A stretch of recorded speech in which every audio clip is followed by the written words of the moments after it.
நல்லவர். ஆண்டவருடைய கிருபை நமக்கு போதுமானதா இருக்கிறது. ஆமென். அநாதி சிநேகத்தால் உன்னை நேசித்தேன், ஆதலால் அவருடைய காருண்யத்தினால் ஆண்டவர் நம்மை இழுத்து கத்தர் வைத்திருக்கிறார். ஆண்டவர் நல்லவர், ஆண்டவர் பெரியவர். இந்த உலகத்தில் பல ஜனங்கள் இன்றைக்கு ரொம்ப ஷாப்பிங்லையும் இன்னும் வெளியிலலாம் நிறைய பேர் இருக்கும்போது, ஸோ நீங்கள் அத்தனை பேரும் தேவ சமூகத்தில் இருக்கிறதற்காக ஆண்டவருக்கு நான் நன்றி செலுத்துகிறேன். ஸோ அவருடைய நாமத்திற்காய் காண்பித்த அன்புள்ள பிரயாசத்தை மறந்து விடுவதற்கு அவர் அநீதி உள்ள தேவன் அல்ல. அவர் ரொம்ப கணக்கு வைத்திருக்கிற கர்த்தர். நம்ம எந்த காரியத்தை எல்லாம் ஆண்டவருக்காக விட்டு தர்றோமோ, ஆண்டவருக்காக ஒதுக்குறோமோ, இது எல்லாத்திற்கும் ஆண்டவர் கணக்கு வைத்திருக்கிறார். அதனால் இன்றைக்கு இந்த உலகமே ஒரு பெரிய கொண்டாட்டத்தில் அப்படி நாளைக்கு இருக்கும்போது நீங்கள் கர்த்தர் சமூகத்தில் இருக்கிறத ஆண்டவர் நிச்சயமாய் கர்த்தர் பார்க்கிறார். இதற்கு ஏற்ற பலனை நிச்சயம் ஆண்டவர் உங்களுக்கு தருவார் என்று நான் நம்புகிறேன். நீங்கள் போகும்போது நீங்கள் வெறுமையாய் போவதே இல்லை. கர்த்தர் உங்களை கிருபையாய் கர்த்தர் சந்தோஷப்படுத்துவார். தேவை பூர்த்தியானதுக்கு பிறகு அவரை மறக்கிறது ஆண்டவருடைய பிள்ளைகளுடைய அழகல்ல. தேவை இருக்கும்போது மட்டும் ஆண்டவரை தேடுவதும் ஆண்டவருடைய பிள்ளைகளுக்கு அழகல்ல. வேதம் சொல்லுது, கர்த்தரை நான் எக்காலத்திலும் ஸ்தோத்தரிப்பேன், அவர் துதி எப்போதும் என் வாயிலே இருக்கும். ஆமே. நம்ம கஷ்டப்படும் போது கர்த்தரை தேடுறதை விட நம்ம நல்லா இருக்கும்போது ஆண்டவரை தேடணும்னு ஆண்டவர் ரொம்ப விரும்புவார். எப்போ நம்முடைய இருதயத்தினுடைய ஒரு ஓரத்தில் ஆண்டவரை குறித்த நினைப்பு எப்பொழுதும் இருந்துகிட்டே இருக்கணும். ஆண்டவரை எப்பொழுதும், கர்த்தரை நான் எக்காலத்திலும் ஸ்தோத்தரிப்பேன். அது மட்டும் இல்லை, கர்த்தரை நான் எப்பொழுதும் எனக்கு முன்பாக வைத்திருக்கிறேன். அந்த அனுபவம் உங்களுக்கு இருக்குமானால் ஆண்டவர் உங்களை வெற்றியாய் நடத்துவார். ஆண்டவருடைய பிள்ளைகளே, இந்த யோசேப்பு என்கிற கதாபாத்திரம் வேதத்திலே மிக முக்கியமான ஒரு கதாபாத்திரம். இவருடைய பரிசுத்த வாழ்க்கை, அவருடைய ஆண்டவரோடு உள்ள ஐக்கியமான வாழ்க்கை, இந்த மாதிரி நிறைய அடிக்கிட்டே போனாலும் இந்த யோசேப்பினுடைய ஞானம் தான் வேதத்தில் ரொம்ப மிக முக்கியமாய் குறிப்பிடப்பட்டிருக்கிறது. அப்படின்னா இவர் சில காரியங்களை எல்லாம் செய்வார் பாருங்க. அந்த காரியங்கள் ரொம்ப ஞானமா இருக்கும். ஆண்டவர் அந்த விசேஷமான ஞானத்தை கர்த்தர் படிப்படியா இந்த யோசேப்புக்குள்ள கர்த்தர் வளர்த்திட்டே இருந்தார். அதனால இன்றைக்கு நான் நம்புறேன், உங்களையும் என்னையும் ராஜாக்களோடு ஆண்டவர் நிற்க பண்ண போகிறார். எப்படி அந்த குடும்பத்திலிருந்து ஆண்டவர் யோசேப்பை தனியாக பிரித்தெடுத்து எகிப்திற்கே கர்த்தனாக ஆண்டவர் மாற்றினாரோ, எகிப்திற்கு அதிபதியாய ஆண்டவர் மாற்றினாரோ, எனக்கு ஒரு நல்ல நம்பிக்கை இருக்குது. உங்க குடும்பங்களிலிருந்து கர்த்தர் உங்களை வேறு பிரித்து எடுத்து உன்னதமான உயரங்களிலே கர்த்தர் உங்களை உட்கார வைக்க போகிறார். உங்க ஃபேமிலியில யாருமே போய் எட்டி உட்கார முடியாத இடத்துல கர்த்தர் நிச்சயமாய் உங்க குடும்பத்தை, உங்க பிள்ளைகளை கர்த்தர் கொண்டு போய் அமர பண்ண போகிறார். யாருடைய மனதிலையும் உதிக்காத சில ஓப்பனிங், சில வாய்ப்புகளை கர்த்தர் உங்களுக்கு தருவேன் என்று கர்த்தர் வாக்கு கொடுக்கிறார். எப்படி எகிப்து தேசத்திலே யோசேப்புக்கு ஒரு ஓப்பனிங் கிடைச்சிருச்சோ, அதே போல இந்த ஜெபம் முடிகிறதற்கு முன்னே உங்களுக்கு ஒரு ஓப்பனிங் கிடைக்கும். ஒரு திறந்த வாசல் உங்களுக்கு கிடைக்கும். உங்க பிசினஸ்ல ஒரு திறந்த வாசல் கிடைக்கும். நீங்க அந்த காரியத்தை செய்வதற்கு ஒரு திறந்த வாசலை கர்த்தர் நிச்சயமாய் உண்டு பண்ணுகிறதற்கு கர்த்தர் வல்லவர். ஆமென். ஆண்டவருடைய பிள்ளைகளே, இந்த யோசேப்பை நீங்க முதல்ல ஒரு வசனம் 40ஆம் அதிகாரம், ஆதியாகமம் 40ஆம் அதிகாரத்தினுடைய 8வது வசனத்தை வாசிப்பீர்களே ஆனால், ஆதியாகமம் 40ஆம் அதிகாரத்தினுடைய 8வது வசனத்தை வாசிக்கும் போது, அதற்கு அவர்கள் சொப்பனம் கண்டோம், அதற்கு அர்த்தம் சொல்லுகிறவன் ஒருவனும் இல்லை என்றார்கள். அதற்கு யோசேப்பு, சொப்பனத்திற்கு அர்த்தம் சொல்லுவது தேவனுக்குரியது அல்லவா, அவைகளை என்னிடத்தில் சொல்லுங்கள் என்றான். அவைகளை என்னிடத்தில். அப்போ இந்த யோசேப்பு இந்த இடத்துல ஃபர்ஸ்ட் சிறைச்சாலையில இருக்கும்போது என்ன சொல்றாரு அப்படின்னு சொன்னா, அந்த சொப்பனத்தை என்னிடத்தில் சொல்லுங்க, நான் உங்களுக்கு விளக்கம் சொல்றேன். அவன் கர்த்தருக்கு விளக்கம் கொடுக்கிறது கர்த்தரா இருந்தாலும், தேவனுக்குரியதா இருந்தாலும், நீங்க இந்த சொப்பனத்தை என்ன பண்ணுங்கன்னா எங்கிட்ட சொல்லுங்க அப்படின்னு சொல்றாரு. ஆனா இதே யோசேப்பு வேதம் சொல்லுகிறது, பார்வோனுக்கு முன்பாக நிற்கும் போது அவர் என்னிடத்துல சொல்லுங்கள் என்கிற வார்த்தை யூஸ் பண்ண மாட்டாரு. என்ன சொல்லுவார் அப்படின்னு சொன்னா, இந்த சொப்பனத்திற்கு விளக்கத்தை யார் கொடுப்பான்னா, நான் அல்ல, தேவனே ராஜாவுக்கு மங்களகரமான உத்தரவை அருள பண்ணுவாராக. அப்போ இந்த 2 years, இந்த 2 வருஷம் இந்த யோசேப்பை ஆண்டவர் பானபாத்திரக்காரனுடைய தலைவன் மறக்க பண்ணுகிறதற்கு காரணம் என்ன அப்படின்னு சொன்னா, இந்த மாதிரி ஒரு சூழ்நிலையில யோசேப்பை உருவாக்குறதற்காக தான் 2 வருஷம் ஆண்டவர் மறக்க பண்ணினார். அந்த 2 வருஷத்தினுடைய அவருடைய வார்த்தை எப்படி மாறுது பாருங்க. அந்த 2 இயர்ஸ்க்கு முன்னாடி சொப்பனத்தினுடைய விளக்கத்தை கர்த்தர் சொன்னாலும், நீங்க என்னிடத்துல கொண்டு வாங்க, நான் சொப்பனத்துக்கு விளக்கம் சொல்லிடுவேன், எனக்கு தெரியும், எனக்கு சொப்பனம் பார்த்து பழக்கம் இருக்குது அப்படின்னு தன்னையே சார்ந்து வாழ்ந்த அந்த மனிதன் அந்த 2 இயர்ஸுக்குள்ள பார்வோனுக்கு முன்பாக நிற்கும் போது கர்த்தர் மாற்றுகிறார். நான் அல்ல, எனக்கு தெரியாதுப்பா, என்னால் அது பண்ண முடியாதுப்பா. சொப்பனத்துக்கு விளக்கம் கொடுக்கிறது முழுக்க யார் அப்படின்னா, என்னுடைய விஷயம் 1% கூட இல்லை, கர்த்தரே கொடுப்பாராக. நான் நம்புறேன் ஆண்டவருடைய பிள்ளைகளே, இன்றைக்கு இந்த 35வது நாள் இந்த சத்தத்தை கேட்கிற சிலருடைய வாழ்க்கையில ஒருவேளை ஆண்டவர் யாரையோ ஒருத்தரை உங்களை மறக்க பண்ணலாம். ஒரு 2 இயர்ஸ் ஆண்டவர் உங்களை லேட் பண்ண வைக்கலாம். ஆண்டவர் இன்னும் நடக்கலையே ஆண்டவரே, ஏன் இப்படி எனக்கு காலதாமதம் பண்றீங்க, ஏன் எனக்கு இப்படி லேட் பண்றீங்க, அந்த காரியத்தை இப்ப கொடுத்திருந்தா நல்லா இருக்கும்ல, இப்ப கொடுத்திருந்தா நான் இந்த அதிசயத்தை பெற்றுக்கொள்வேன் இல்லைன்னு நீங்க சொல்லி இருக்கலாம். ஆனா நான் நம்புறேன், சில நேரத்திலே ஆண்டவர் 2 வருடங்கள் சிலரை மறக்க பண்ணுவதற்கு காரணம் உண்டு. 2 வருஷம் ஆண்டவர் அமைதியா இருப்பதற்கு காரணம் உண்டு. உங்க வாழ்க்கையிலே சில காரியத்தை ஆண்டவர் அறிந்திருந்தும் செய்கிறதற்கு பலன் இருந்தும் கர்த்தர் அமைதியா இருக்கிறாரே. ஆனால் நான் நம்புகிறேன், உங்களை 100% என் தேவனாகிய கர்த்தர் 100% உங்களை மாற்ற போகிறார். ஆண்டவர் உங்களை உருவாக்கி கொண்டிருக்கிறார். கர்த்தருடைய உருவாக்குதல் உங்களுக்குள்ளே நடக்கிறது. ஆனால் ஆண்டவர் உருவாக்கி முடித்ததற்கு பிறகு உங்களை பார்வோனிடத்திலே நிறுத்துவார். ஹல்லேலூயா, ஆமென். சிலது நமக்கே தெரியாம நமக்குள்ள ஓட்டிட்டு இருக்கும். அதை நான் அடிக்கடி சொல்லுவேன். இந்த யோசேப்பு எல்லா பக்கத்திலையும் நீதிமானா தான் நமக்கு தெரியும். அவரிடத்துல ஒரு மிஸ்டேக்கையும் நம்ம கண்டுபிடிக்கவே முடியாது. அதே போல மோசேயை குறித்து வேதம் சொல்கிறது, அனித்தியமான பாவ சந்தோஷங்களை அனுபவிக்கிறதை பார்க்கலும் தேவனுடைய பிள்ளைகளோடு சேர்ந்து துன்பத்தை அனுபவிக்கிறதையே தெரிந்து கொண்டான். இந்த மோசேக்குள்ள ஒரு தப்பான விஷயம் கூட இருக்கிறது மாதிரி நமக்கு தெரியவே தெரியாது. ஆனா யாருக்கு தெரியும் அப்படின்னு சொன்னா, கர்த்தருக்கு தெரியும். அதனால எல்லாமே சில நேரத்தில் நமக்கு அமைதியா இருக்கும்போது நம்முடைய கேரக்டர் வெளியே வராது, நம்முடைய கோபம் வெளியே வராது. ஆனா சரியான விதத்திலே சரியான முறையிலே நீங்கள் உருவாக்கப்படாவிட்டால், நீங்கள் உயர்ந்திருக்கும் போது என்ன வரும்னா, அந்த போராட்டங்கள் உங்களுக்கு வந்தால் அதுல உங்களால நிற்கவே முடியாது. பாருங்க, சிலரெல்லாம் பெரிய அளவில் ஃபெயிலியர் ஆவாங்க. ஏன் அவங்க ஃபெயிலியர் ஆகுறாங்க அப்படின்னு சொன்னா, அவங்க சரியாக உருவாக்கப்படலை.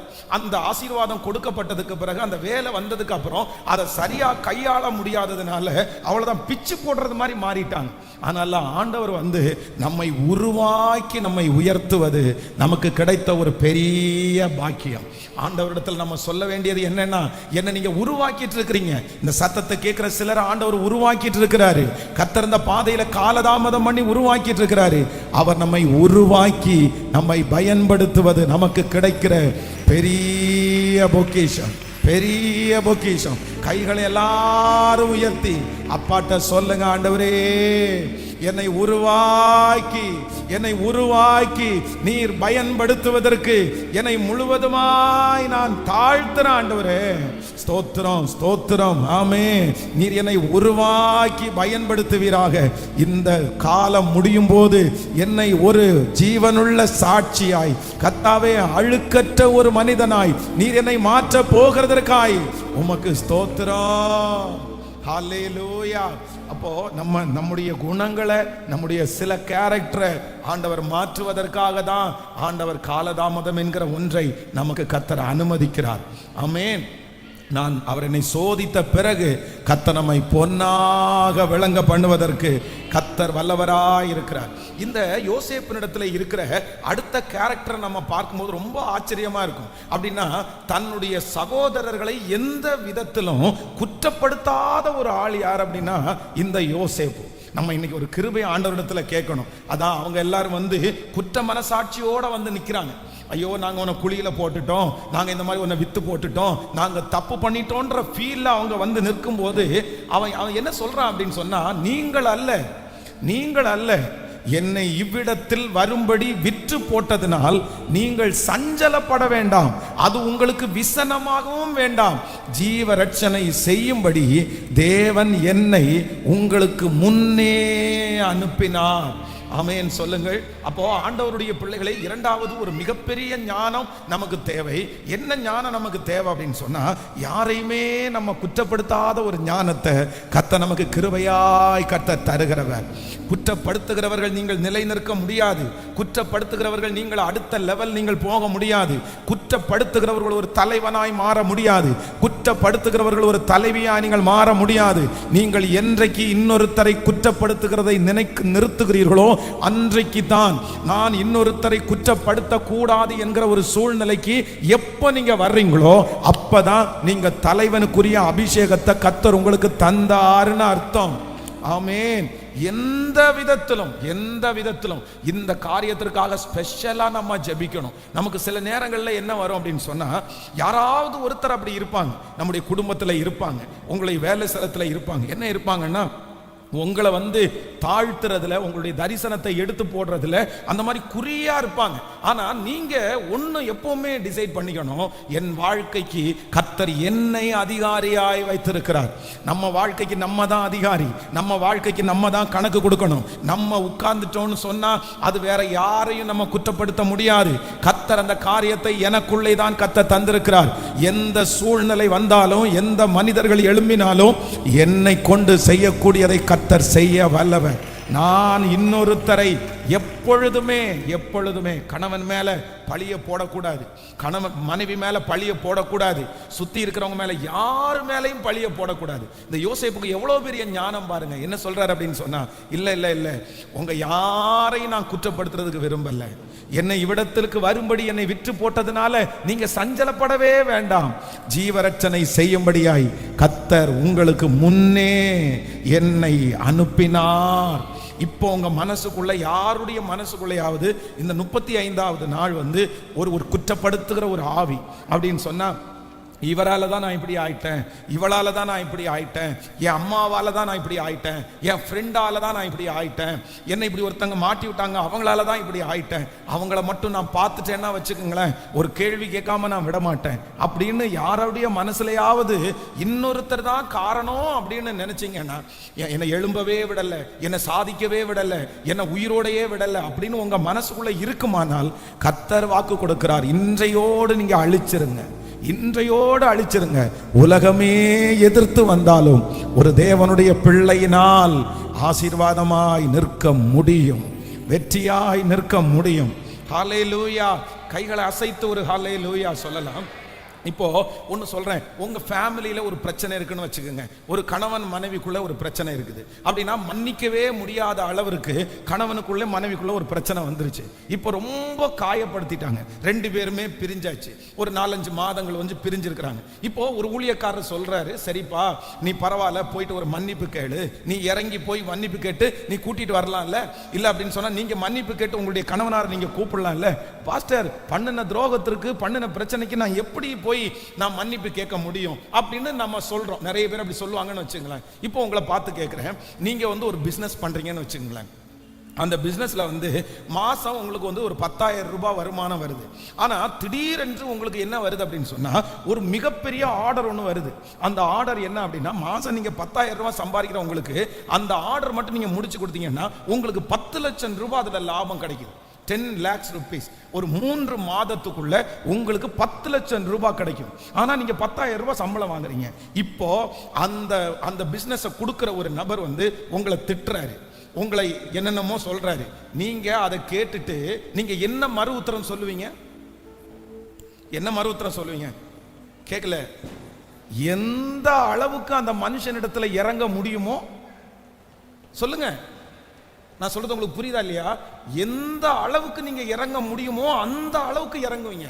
சார் அப்படி இல்லைங்க சார், அப்படி இல்லைங்க சார், அவங்க எவ்வளவு திட்டினாலும் எத்தனை பேசினாலுமே எப்படியாவது அந்த ஆர்டரை கையில வாங்கணும்னு தான் நினைப்பீங்களே தவிர ஒரு காலத்திலும் அதை ஸ்கிப் பண்ணணும்னு நினைக்க மாட்டீங்க. ஏன்? எவ்வளவு லாபம்? ஹலோ, உங்களுக்கு முன்னாடி என்ன நிற்கும்? 10 லட்சம் ரூபாப்பா.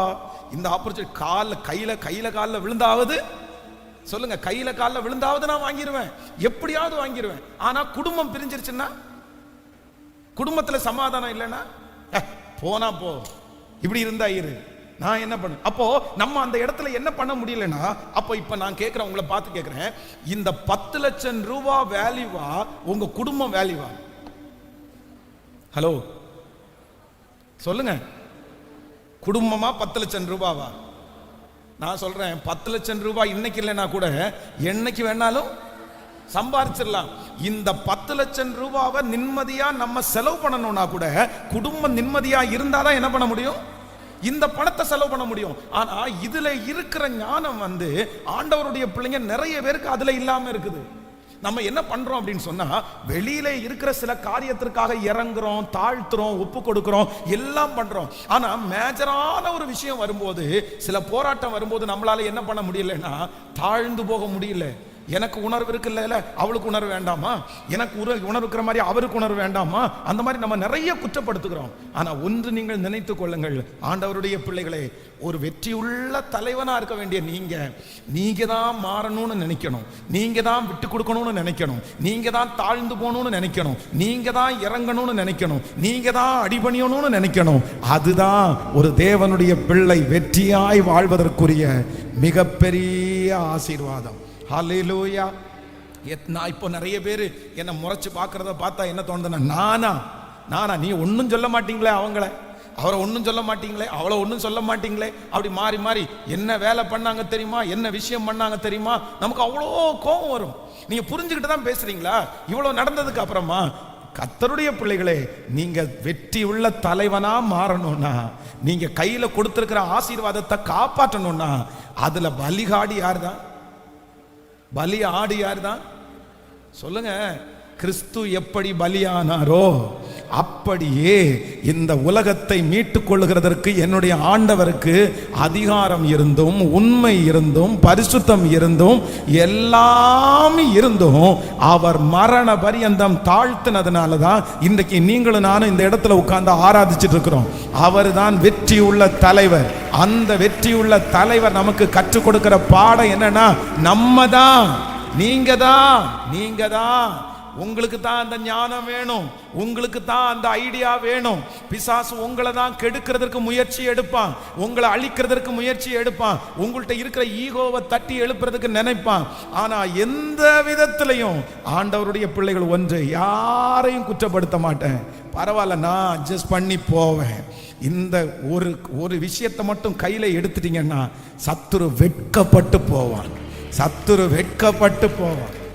அதான் ஒரு ஊழியக்காரர் ஒரு கல்யாணத்தில் மெசேஜ் கொடுக்கும்போது ரொம்ப அழகாக சொன்னார். அப்படின்னா பிசாசு ஒரு நாள் கணவன் மனைவிக்குள்ள சண்டையே வரலையாமோ, அதனால இவங்களுக்குள்ள எப்படியாவது ஒரு சண்டையை கொண்டு வரணும்னு நினைச்சு காலையில் அவர் காஃபி கொண்டு கொடுப்பாங்களா, அவர் பேப்பர் வாசிட்டு இருந்தாராம். அப்போ அந்த காஃபியை கொண்டு போய் கையில் கொடுக்கும்போது பிசாசு லைட்டாக அப்படி தட்டி விட்டானாம். அப்போ அந்த காஃபி போய் அவருடைய உடம்புல எல்லாம் கொட்டி, அந்த பேப்பர்ல எல்லாம் கொட்டிருச்சாமா. கொட்டின உடனே அவ்வளோதான், இவங்க சண்டை போடுவாங்கன்னு நினைச்ச உடனே அவர் அந்த பேப்பரெல்லாம் எடுத்து வச்சுட்டு துணியை போய் அலசிட்டு வந்தாய்மா, சாரி, நான் இந்த மாதிரி நீ காஃபியை கொண்டு போய் கையில் நீட்டும் போது நான் பேப்பரை வாசிச்சுட்டே பார்த்தேன்னு நினைக்கிறேன், அதனால சரியா உன் கையில் வாங்க முடியல, அதனால நான் கீழே விட்டுட்டேன், சாரிம்மா நேரமா. இந்த அம்மா உடனே, நீங்க கரெக்டாக தான் என் கையில் வாங்கினீங்க, நான் தான் என்ன பண்ணிட்டேன்னா என்னமோ நினைச்சிட்டு நீங்க பிடிச்சிங்கன்னு கையில் கொடுத்துட்டேன், விழுந்து நான் தான் சாரி கேட்கணும்னு 2 பேரும் மாறி மாறி சாரி கேட்ட உடனே தட்டி விட்ட பிசாசு மூஞ்சில கறி பூசிட்டு அப்படியே வெட்கத்தோட திரும்பி போனானாம். ஹல்லேலூயா. இதுதான் ஆண்டவருடைய பிள்ளைகளுக்குள்ள பெரிய அழகு. எத்தனை பேர் ஜெபிக்க போறீங்க? ஆண்டவரே, இனி இந்த 35வது நாள் கர்த்தர் உங்களை எப்படி பேசிட்டு இருக்கார் தெரியுமா? நீ ஒரு பெரிய காரியத்திற்கு ஒன்ன நான் நம்புறேன், பெரிய காரியம். இது தீர்க்க தரிசனமான வார்த்தை. இதை நீங்க மறுபடியும் எழுதி வச்சிருங்க. உங்களை குறித்து கர்த்தருடைய பிளான் வித்தியாசமான பிளான். உங்களை குடும்பத்தை குறித்து ஆண்டவருடைய திட்டம் பிரம்மாண்டமான திட்டம். அதுக்காக தான் இத்தனை வார்த்தையை கர்த்தர் கொடுக்கிறார், அதற்காக தான் இத்தனை வசதிகளை ஆண்டவர் தந்திருக்கிறார்.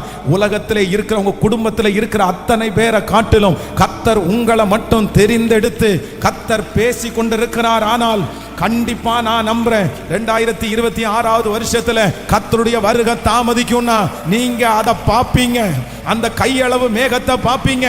புது வருஷத்துக்குள்ள நீங்க நுழையும் போதே ஆண்டவர் ஒரு பெரிய நோக்கத்திற்காக தான் வச்சிருக்கிறார்ன்றத நம்ம காண்போம். கத்தர்.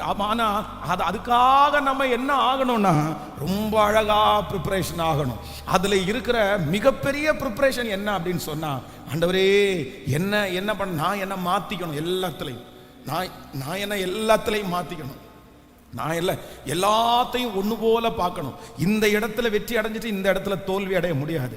சில இடத்துல வெளியில எல்லா இடத்துலயும் நம்ம நல்லா இருப்போம். ஆனா ஃபேமிலியில, குடும்பத்துல, ஆனா ஃபேமிலி தான், அங்கதான் ரொம்ப கவனமா இருக்கணும். பிசாசு நிறைய பேர் அங்கதான் விழ தள்ளுவான். அங்கதான் உங்களை தரிசனத்தை எடுத்து போடுகிற இடம் எங்க தெரியுமா? உங்க ஃபேமிலியில தான் எடுத்து போடுவான். தாவீதுனுடைய தரிசனத்தை மதிக்காதவங்க, முதல்ல மதிக்காதது யாரு? கூட பிறந்த சகோதரருக்கு தான் முதல்ல மதிக்கல.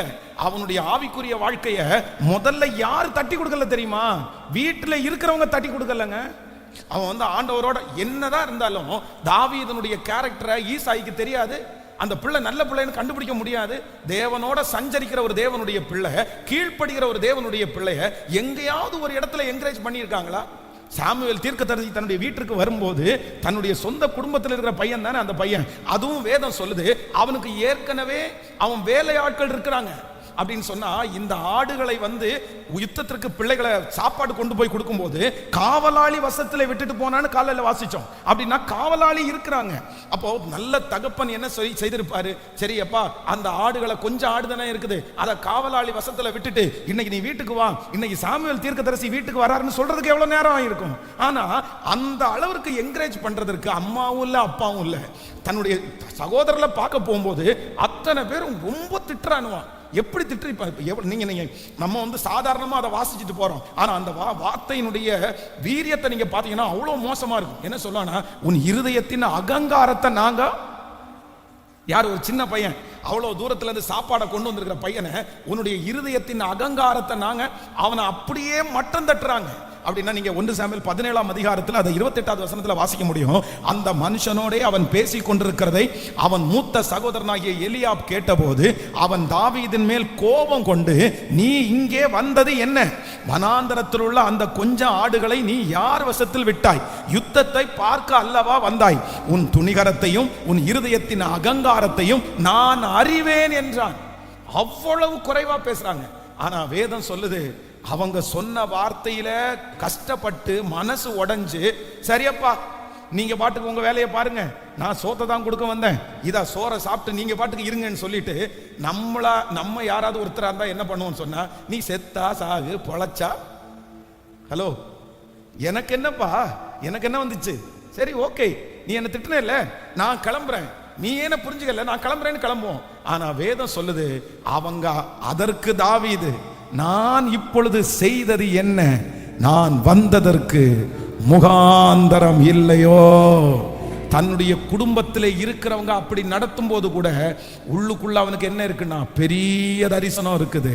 நான் ஒரு சாதாரணமான ஆள் இல்லை, நான் இங்க வந்ததுக்கு ஒரு முகாந்திரம் இருக்குது. என்னை கொண்டு வந்தவர் கர்த்தர், என்னை அழைச்சிருக்கிறவர் கர்த்தர். உங்களை காட்டிலும் என்னை கர்த்தர் ஒரு பெரிய நோக்கத்திற்காக அழைச்சிருக்கிறார். அதனால நீங்க பேசுகிற எந்த வார்த்தையும் நான் காதுல வாங்க போறது இல்லை. அல்லேலூயா. அப்படியே கையை உயர்த்தி ஏசப்பாட்ட கேளுங்க, ஆண்டவரே இனி எந்த விதத்திலையும் யாரையுமே அந்த இடத்துல நான் என்ன பண்ணணும்னு தான் நான் நினைக்கணும். அந்த இடத்துல எப்படி சமாதானமா போகணும்னு தான் நினைக்கணும். அந்த இடத்துல என்ன தாழ்த்தணும்னா நான் தாழ்த்தணும், என்ன விட்டு கொடுக்கணும்னா என்ன விட்டு கொடுக்கணும். அதே நேரத்தில் ஆண்டவரே நான் எதிர்த்து நிற்கிறதோ, ஆண்டவரே இந்த மாதிரி மனசுக்குள்ள வச்சிருக்கிறதோ, அப்பா அப்படிப்பட்ட குணம் எனக்கு வேண்டாம் ஆண்டவரே. நீங்க கேட்க கேட்க நிறைய பேருக்கு கர்த்தர் தரப்போறாரு. ஆண்டவர் நிறைய பேரை பார்த்து சொல்றாரு, மகளே இதுதான் உனக்கு தடை, மகனே இதுதான் உனக்கு பெரிய தடையா இருக்குது. உங்களை எப்பெல்லாம் கர்த்தர் உயர்த்தணும்னு நினைக்கிறாங்களோ அப்பொழுதெல்லாம் நீங்க என்ன சொல்றீங்கன்னா, இவன் இப்படி இருந்தானா எப்படி பாஸ்டர், இவ இப்படி இருந்தானா எப்படி பாஸ்டர், என் குடும்பம் இப்படி இருந்தா எப்படி பாஸ்டர், என் வீட்டில் இருக்கிறவங்க இப்படி இருந்தா எப்படி பாஸ்டர் அப்படின்ற கேள்வியை நீங்க கேட்டுட்டே இருக்கிறீங்க. ஆனா பரிசுத்த ஆவியானவர் இன்றைக்கு உங்களுக்கு சொல்லுகிறார், தாவீதை தன்னுடைய குடும்பத்திலே இருக்கிற அத்தனை பேரும் ஏற்றுக்கொள்ளாவிட்டாலும் அதை ஒரு காரணமாய் அவன் எடுத்துக்கொள்ளாமல் அந்த இடத்திலிருந்து வளர்ந்தது போல அந்த கிருபையை தாரும் ஆண்டவரேன்னு கேளுங்க சத்தத்தை உயர்த்தி. ஹல்லேலூயா, ஹல்லேலூயா. முழு வெள்ளத்தோட ஏசப்பாட்ட கேளுங்க. அந்த ஆவியை இன்னைக்கு பெற்றுக்கொள்ளாம இந்த 35வது நாள் நம்ம போக கூடாது. கேளுங்க ஏசப்பாட்ட சத்தத்தை உயர்த்தி, நன்றி அப்பா, நன்றி ஆண்டவரே, நன்றி ஆண்டவரே. ஹல்லேலூயா, ஹல்லேலூயா, ஹல்லேலூயா. ஸ்தோத்திரம், ஸ்தோத்திரம், ஸ்தோத்திரம், ஸ்தோத்திரம். நீங்க சொல்ல சொல்ல ஆண்டவருடைய கிருபை இறங்கட்டும். நீங்க கேட்க கேட்க ஆண்டவர் உங்களிடத்தில் இறங்குவதாக, இறங்குவாராக. ஸ்தோத்திரம், ஸ்தோத்திரம், ஸ்தோத்திரம், ஸ்தோத்திரம். ஹல்லேலூயா, ஆமென் சொல்லுங்க பார்க்கலாம். அவங்க யார் அப்படி இருந்தாலும் நீங்க தரிசனம் உள்ளவர்கள் என்கிறத, நான் வந்ததற்கு முகாந்தரம் இல்லையோ, நான் வந்ததற்கு முகாந்தரம் இல்லையோ, எங்க போனாலும் உங்க மேல ஒரு அபிஷேகம் இருக்கிறத நீங்க எப்பவுமே உணரணும். அதனால முடிஞ்ச வரைக்கும் எல்லா இடத்துல நீங்க எப்படி நடந்துக்கணும் அப்படின்னா, நீங்க என்ன வேலைக்காக போறீங்களோ, நீங்க எதை மனசுல வச்சிருக்கிறீங்களோ அதற்காக இறங்கணும்னா இறங்கலாம், அதற்காக விட்டு கொடுக்கணும்னா விட்டு கொடுக்கலாம், அதற்காக மன்னிப்பு கேட்கணும்னா மன்னிப்பு கேட்கலாம், அதற்காக அவங்க எவ்வளவு குறைவா ட்ரீட் பண்ணாலும் ஐ ஆம் ரெடி.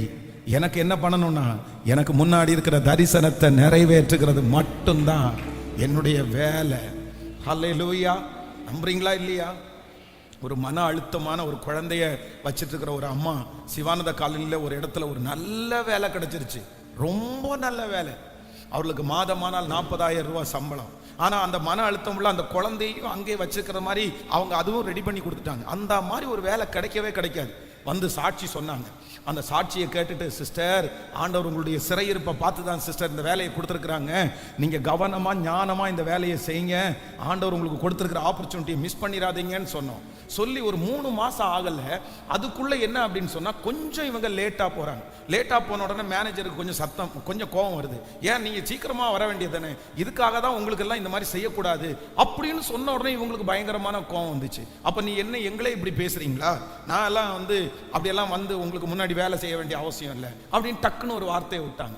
உடனே அவர் என்ன சொன்னார் அப்படின்னு சொன்னா, அப்படின்னா நீங்கள் ஒரு 3 நாள் லீவ் எடுத்துங்க அப்படின்னாரு. ஒரு 3 days லீவ் எடுத்துங்க அப்படின்னு. சரி அப்படின்னு சொல்லி இவங்க கோவத்தில் 3 நாள் லீவ் எடுத்துட்டாங்க. அவ்வளோதான். அதற்கு பிறகு அந்த மனுஷன் வந்து முடியவே முடியாது, நீ என்ன சொன்னாலும் நான் அவனை ஏற்றுக்க மாட்டேன் அப்படின்னு அந்த வேலையை அவங்க விட வேண்டிய ஒரு சூழ்நிலைக்கு அவங்க கடந்து அவ்வளோ போயிடுச்சு. அவங்க இந்த ஊரை விட்டே போயிட்டாங்க. இப்போ கேரளாவிலேருந்து வந்தாங்க, இப்போ கேரளாவுக்கே போகக்கூடிய ஒரு சூழ்நிலை ஆயிடுச்சு. காரணம் என்ன அப்படின்னு சொன்னால், சில இடத்துல ஆண்டவருடைய பிள்ளைகளே நம்ம யாரையுமே என்ன பண்ண முடியும், என்ன வேலைக்கு நம்ம போனோமோ அதில் தான் நம்ம கான்சன்ட்ரேட் பண்ணணுமே தவிர அந்த இடத்துல எந்த காரியத்தையும் குற்றப்படுத்தி பிரயோஜனம் இல்லை. யாருக்கு நஷ்டம்? இப்போ அவங்களுக்கு நஷ்டமா நமக்கு நஷ்டமா? இப்போ நீங்க வந்து இப்படி கசப்போட இருக்கிறதுனால சிஸ்டர் யாருக்கு நஷ்டம், பிரதர் யாருக்கு நஷ்டம்? அவங்களுக்கா உங்களுக்கா? உங்களால தான் ஒழுங்கா திருவிருந்து எடுக்க முடியல, உங்களால தான் ஒழுங்கா சர்ச்சுக்கு வர முடியல, நீங்க ஜெபம் பண்ற சத்தம் ஆண்டவரிடத்துல போகுதா இல்லையான்னு உங்களுக்கு தான் தெரியல. அப்ப நம்ம தான் அதை என்ன பண்ணிக்கணும் அப்படின்னு சொன்னா, சொல்லுங்க எல்லாரும், நம்ம நல்லா வச்சிருக்க வேண்டியது நம்முடைய கடமை. ஆண்டவர் அப்படிதான் நம்மள சொல்றாரு. அதனால அவர்களுக்கு அதுல எந்த பிரச்சனையுமே இல்லை. அவங்க கேஸை போட்டு போய் உட்கார்ந்துருப்பாங்க, அவங்க 4 பேரை கூட்டு பேசிட்டு போய் உட்கார்ந்துருப்பாங்க, அவங்களுக்கு எந்த உணர்வும் இல்லை. ஆனா நம்ம ஆண்டவருடைய பிள்ளைகள் நம்ம அப்படி செய்யவே முடியாது. அந்த ஞானத்தை கர்த்தர் உங்களுக்கும் எனக்கும் கிருபையாய் கர்த்தர் தருகிறவர். ஹல்லேலூயா.